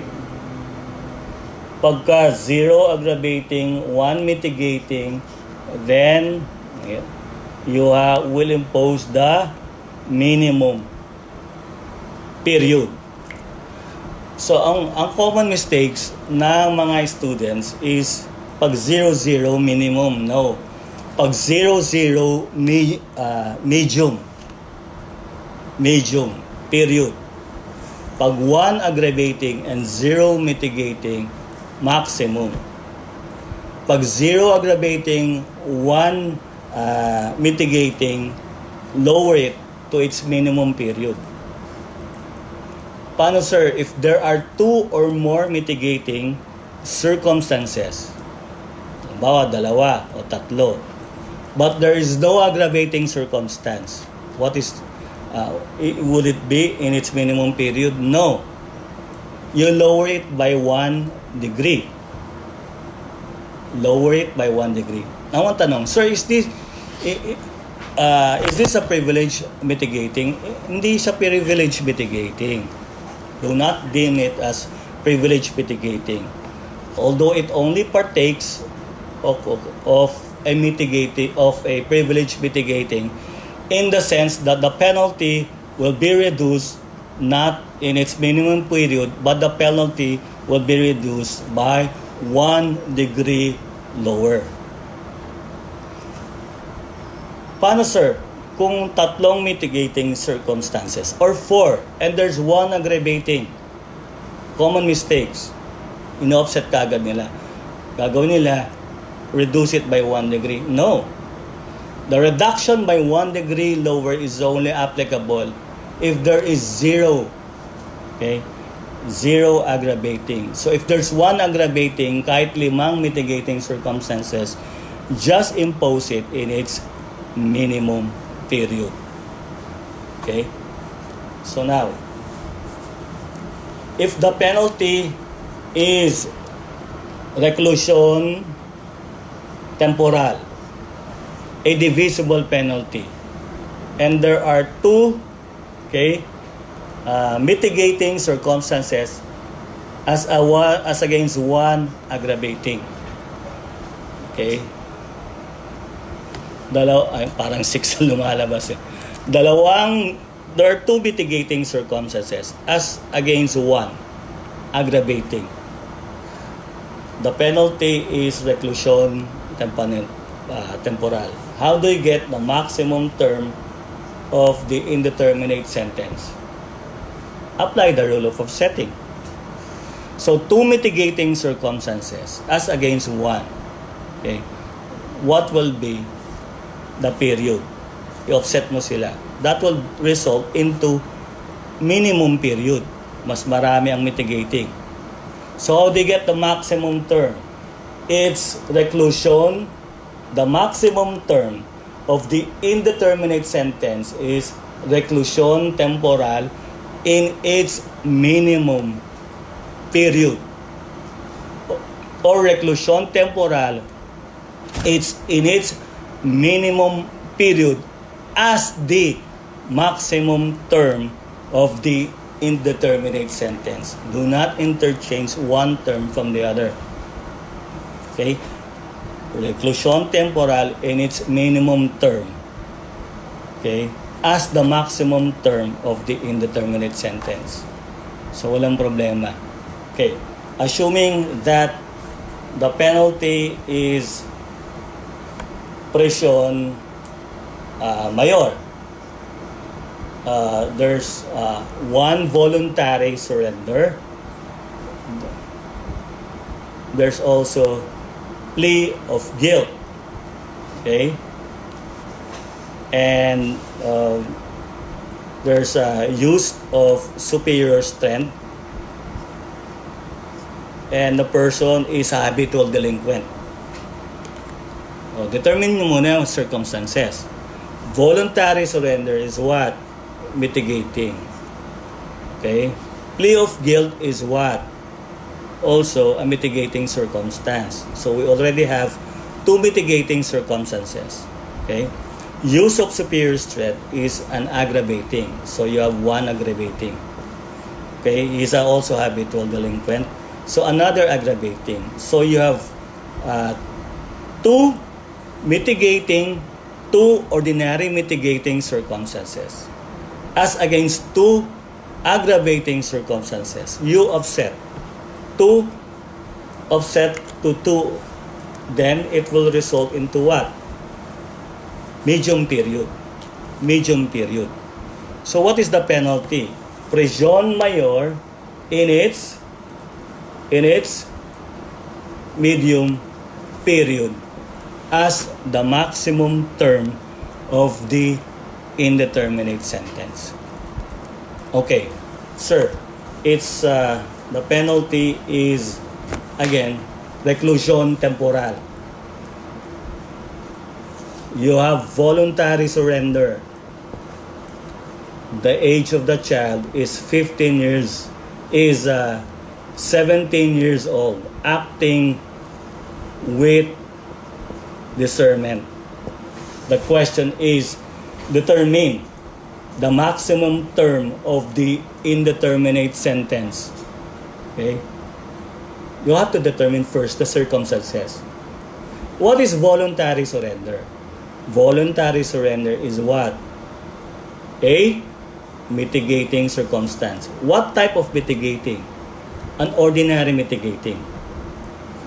Second question, 17 years of age, acting with discernment. Okay, 17 years old, acting with discernment. What type of mitigating? It's a privilege mitigating. So, you have a case of one ordinary mitigating and one privilege. The penalty is reclusion temporal. What do you do? Ang una-una, okay, appreciate first the privilege mitigating. Regardless kung ano mang maraming presence yan, you appreciate first the presence of the privilege mitigating. What is the consequence? If there is a privilege mitigating from reclusion temporal, you lower, that's 1 degree lower. What's 1 degree lower than reclusion temporal? It's prisión mayor. Okay? Prisión mayor. Now you have one mitigating circumstance. And there is no or zero aggravating. What will be the penalty? The penalty will be in its minimum period.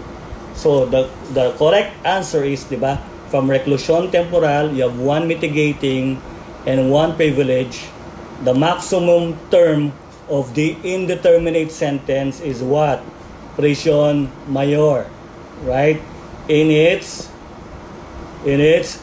minimum period. Or you can restate it by saying prisión mayor in its minimum period as the maximum term of the indeterminate sentence. Okay? Correct. PM in its minimum. Okay? Ang dali lang, di ba? Ang dali lang siya. So, how do you get the minimum term? Simple lang yon. How do you get the minimum term? It's 1 degree lower than that imposed by the code. And what is the period? What is the period in the minimum term? The period of which, you cut and paste na lang yan. The period of which is upon the discretion of the court. Again, the period in the minimum term is what? The period of which is upon the discretion of the court. So, kanina, let's go back. Reclusion temporal. We say, we have reclusion temporal. You have two mitigating circumstances. You have one aggravating, generic aggravating. Okay? Ang tanong sa bar, determine the maximum term and the minimum term of the indeterminate sentence. So sinabi ka natin kanina, reclusion temporal, two ordinary mitigating and one aggravating. So what will be the maximum term? The maximum term is reclusion temporal in its minimum period, di ba? Reclusion temporal in its minimum period kasi two mitigating as one aggravating. Okay? Pag in-offset mo ya, minimum. Remember what I told you, pag 0-0 siya, hindi siya minimum. Pag 0-0 siya, okay, medium period. Okay, so two mitigating as one aggravating, you will arrive at the minimum period. So the maximum term of the indeterminate sentence is what? Reclusion temporal in its minimum period.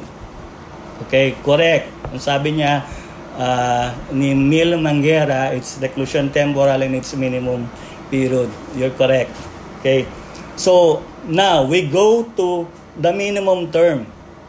How do you get the minimum term of the indeterminate sentence? It's 1 degree lower. Yeah? So what's one degree lower than reclusion temporal? What's 1 degree lower than reclusion temporal? It is prisión mayor. Am I correct? Tama ba? 1 degree lower than reclusion temporal is prisión mayor. Okay, so that's the answer. The minimum term of the indeterminate sentence is prisión mayor, the period of which ang nakalagay dyan sa RPC within the range of the next penalty, next lower. But you will just say the period of which is upon the discretion of the court. Okay? The period of which is upon the discretion of the court. So the correct answer is maximum term of the indeterminate sentence is reclusion temporal. It's in its minimum period. While the minimum term, do not forget the use of minimum term. Do not say the minimum sentence. You will be incorrect. Hindi ka bibigyan ng full credit. So the minimum term of the indeterminate sentence is prisión mayor, the period of which is upon the discretion of the court. Again, cut and paste lang yon. The minimum term, okay, the period in the minimum term is what? Upon the discretion of the court. The period of which is upon the discretion of the court. So, madali lang siya. Yun lang yun. Now, welcome. Okay? Nag-thank you siya. So, welcome. Ngayon, ang tanong, pagka nag-compute ka, okay? Charles, yes. Pag nag-compute ka, and then bumaba ka na as your maximum term, kasi marami ng privilege mitigating, bumaba ka sa less than 1 year. Okay? As the maximum term. Okay? Pakita mo lang sa examiner that you know how to compute. But you would say, in the end, as your conclusion, the indeterminate sentence is not applicable. Why? Because the penalty is less than 1 year. The penalty is less than 1 year. Remember that. Okay? So, andali lang, di ba? Again, let me recall what I mentioned a while ago. Paano kung SPL, Special Penal Laws, okay, gumamit ng nomenclature of penalties under the Revised Penal Code? So, meron siyang mga reclusion perpetua, reclusion temporal. What formula, what rule are you going to use to determine the minimum term and the maximum term? You will use the rule under the Revised Penal Code and not under the RPC. the RPC and not the SPL. Ergo, kahit yan, special penal laws yan, meron ng rule of offsetting. You will now appreciate the mitigating as well as the aggravating circumstances to obtain the maximum term of the indeterminate sentence. Diba kanina sa SPL, wala tayong aggravating, walang mitigating. How do you get the maximum term again?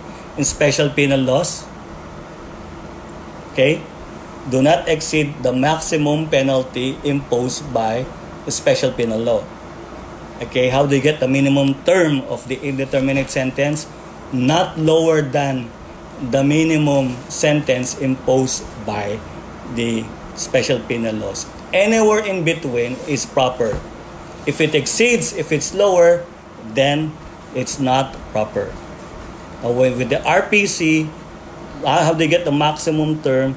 Okay, the penalty imposed by the RPC after appreciating the presence of the mitigating and aggravating circumstances.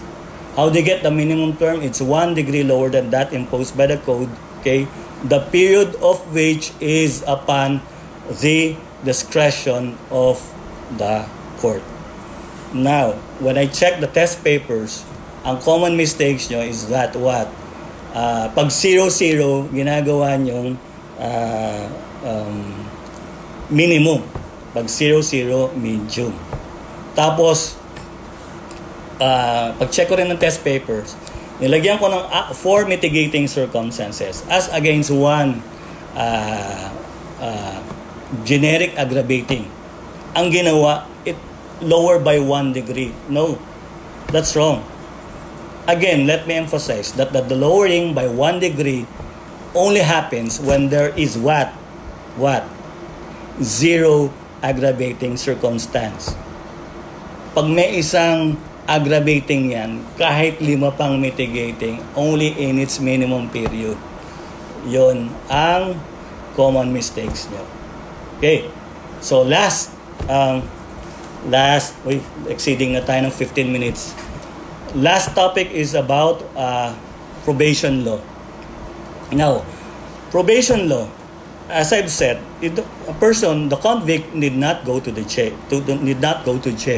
He will only have to report to the probation officer and meet the conditions of his probation.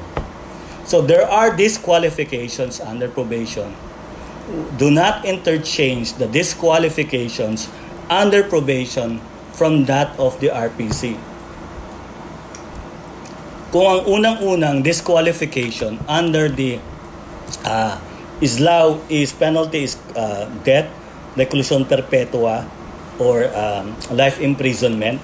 So probation is what? The penalty is higher than 6 years. If the penalty is higher than 6 years, he cannot avail of probation. Okay?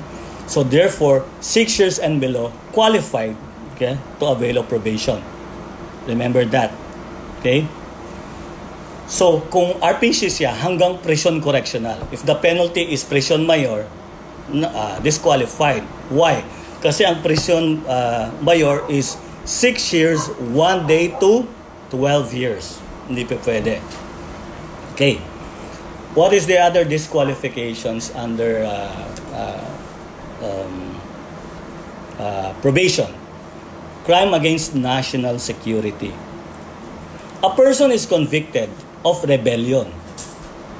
Now, ang tanong, dalawa. Can he avail of the benefit of his law?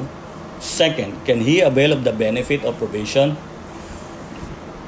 Under his law, pwede? No, because it's an express disqualification. Under probation, so you will now be confronted. Ano bang rebellion? Is it a crime against national security? No, it's not. It is a crime against public order. And so therefore, he can undergo, okay, probation, provided that the penalty is not higher than 6 years. Before the amendment of the probation law, inamendahan ng probation law, the disqualification is a crime against national security and public order. Ang public order was removed because of the amendment. So now it is only a crime against national security. Treason, di ba? Misprision of treason. But not rebellion. Because rebellion is what? A crime against public what? Order. So hindi pa pwede. Now, of course, if he availed previously of the benefit of probation, is already disqualified. So what is the most important here is appeal. Appeal. General rule, okay? These are two mutually exclusive remedies. You can only avail of probation or you can only avail of appeal. Once you filed an application for probation, effectively you waive your right to appeal. In the same manner, if you file an appeal, effectively you waive your right to probation. So, ganito. Andyan yan sa handout nyo. So the answer in that question is that there is no probation. He's not qualified for probation because he previously filed an appeal. Is there an exception? The case of Arnel versus Colinares. There's only an instance where although he already filed an appeal and yet the Supreme Court allowed him to avail of the benefit of probation. So this was asked several times in the bar exam. Ang nangyari ganito, he was convicted of the crime of frustrated homicide, si Colinares. And the penalty imposed against him is higher than 6 years. So, kaya niya bang i-avail of probation as a remedy? Hindi. Diba? The only remaining remedy for him is to file an appeal. So, Colinares filed an appeal. It reached the Supreme Court. Supreme Court sustained the judgment of conviction but modified the sentence. Instead of finding him guilty of frustrated homicide, is found to be guilty only of attempted homicide. Sabi ng Supreme Court, nagkamali ang RTC. And the penalty now imposed is only 2 years and 4 months.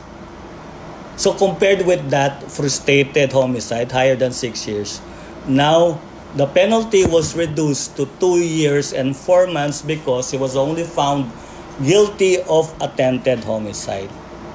So when he secured already the judgment, nag-file siya ng probation. Now, this was opposed on the ground, on the principle that once a person already filed an appeal, diba, he cannot file a probation. Supreme Court ruling, teka muna, there was an erroneous judgment rendered by the RTC. Okay? Had the RTC imposed the proper judgment, which is 2 years and 4 months, then Colinares will have the option, 2 options, whether to file an appeal or probation. Now, in this case, because of the erroneous judgment, how can he file an appeal, a probation, where there was an erroneous judgment? So in this case, the Supreme Court allowed to file a probation, notwithstanding that there was previously an appeal filed. Okay, and this decision of the Supreme Court is now incorporated in the amendment of the probation law. Yon. So tapos na tayo, 4:20. So if you have any questions, pwede na siguro in writing, we will do that. Unless you would want to answer pa yung mga questions previously that we sent to you. Okay na to? Okay, so let me just say thank you for this opportunity to PALS and also to our watchers, to our future lawyers. Again, I say to you, don't forget, your dream. Okay, we are in trying times, but don't forget your dream because it's not yet the end of the world. Okay, magiging lawyers pa kayo. So you've got to strive hard to take all the opportunities that you have to study, and pray. Okay, so before we end up with the lecture, thank you very much. Sabi sa akin, welcome sa inyong lahat. Sana may natutunan kayo. Okay, sa lecture natin, especially sa Islam. Marami nagkakamaling mga students sa Islam. Okay, let me just give you a message coming from the Holy Scripture, which Jesus said. You have to remember this, especially now that we're confronted with COVID. Remember the message of Easter, which we just celebrated. He said that peace I leave with you, my peace I give to you. I did not give to you as the world gives. Do not let your hearts be troubled, and do not let them be afraid. Do not let your hearts be troubled. Do not let your hearts be afraid. Okay? Let God give you His peace. That's in John 14:27. Sabi ni Jesus mismo yan. Sa Muslim brothers niyan, this is natin, this is from Prophet Isa himself, he said. And call on me in the day of trouble, I will deliver you, and you shall glorify me. Call on me when? In the day of trouble, what will happen? And I will deliver you. So God bless. Let's pray. Lord, just follow me in these prayers. Lord, thank you for guiding me. And thank you for this day that we've learned. I pray that you will cover me with your love and your protection. I surrender my life to you. Forgive me of all my sins. And I accept you as my Savior. Okay? Thank you very much. And we love you and we praise you in Jesus' name. So, again, maraming salamat. Thank you sa mga nanonood, sa mga students from Polytechnic University of the Philippines, my students also from University of Makati School of Law, and from also Manila Adventist College. Thank you very much to all of you future lawyers. Okay, magiging lawyers kayo. We believe in you. That's why we have this free lecture series to show our support and our concern to you. Again, God bless. Stay safe. Be healthy. I'll see you, future lawyers.